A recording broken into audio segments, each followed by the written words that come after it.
Imagine waking up to a phone call and it's bad news. And it also has to do with your family.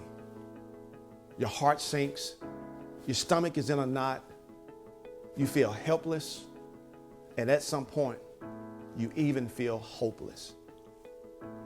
What do you do? Well, today I'm going to briefly tell you a quick story about a young man by the name of Nehemiah. And Nehemiah was not awakened to some bad news, but he was in a palace and he received some bad news. And the bad news had to do with folks back home. Let's talk about it real quick. So we're coming from the Nehemiah, the book of Nehemiah, the first chapter, verses 1-6.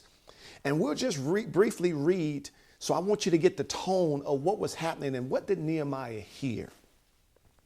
It says, the words of Nehemiah, the son of Hekeliah, and it came to pass in the month of Chislev, in the 20th year, as I was in Shushan, the palace, that Hananiah, one of my brethren, came, he and certain men of Judah, and I asked them concerning the Jews that had escaped, which were left of the captivity concerning Jerusalem.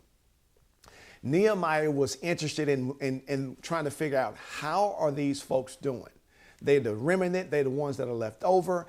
I want to get an idea, how are they doing? This is what they said. And they said unto me, the remnant that are left of the captivity there in the province are in great affliction and reproach. The wall of Jerusalem also is broken, and the gates thereof are burned with fire. Now, this is bad news. I don't know if you know this, but when people are in great affliction and reproach, that means that they are ashamed. They are ashamed of who they are. They are ashamed of who they're related to. They are ashamed of what they have. And unfortunately, it reflects in the environment around them.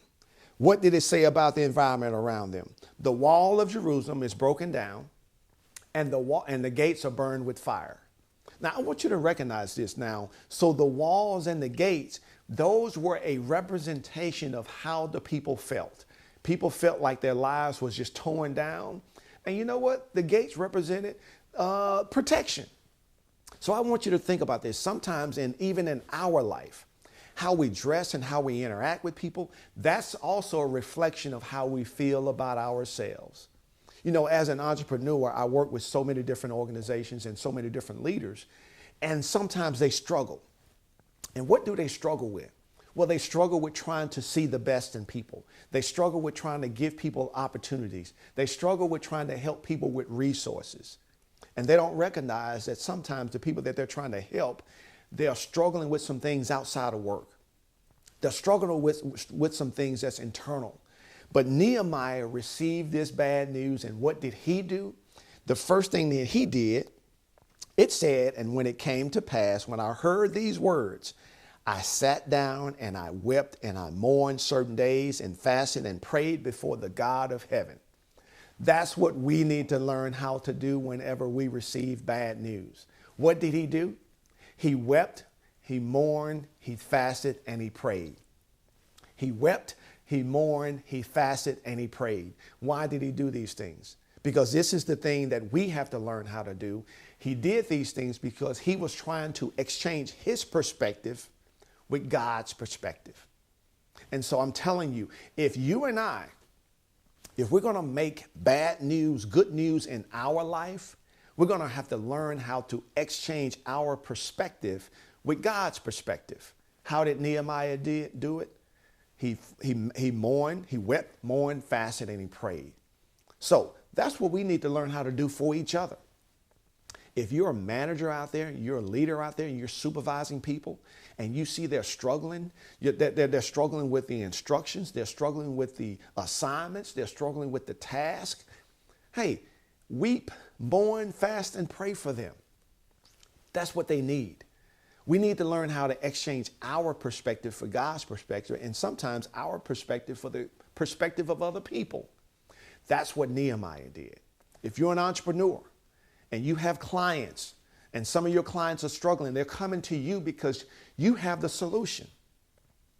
Weep, mourn, fast, and pray for your clients. And then when you do that, God will give you the vision and the tools and the resources that you can do to help address the problem. Because that's what Nehemiah recognized. And I'm telling you, when we all receive that call of bad news, oh my goodness, it can be devastating. We can be stuck and we can feel helpless and we can feel hopeless and we can be in despair, just the way the remnant few were back in Jerusalem. But you know what? Nehemiah stepped up. And that's what God wants you and I to do, is to step up for the people that we care about. Step up for the people whose walls have been torn down and whose gates have been burned, because people have experienced trauma. People have experienced pain. People have experienced disappointment. People have experienced so many different things. And it's important for us to be able to relate to them, because that's what Nehemiah was doing. He was relating to them, even though he was in a palace. So listen, the next time that you receive some bad news, take the strategies that Nehemiah did and make that bad news good news. And how do we do that? We exchange our perspective for God's perspective. May you have a fantastic day.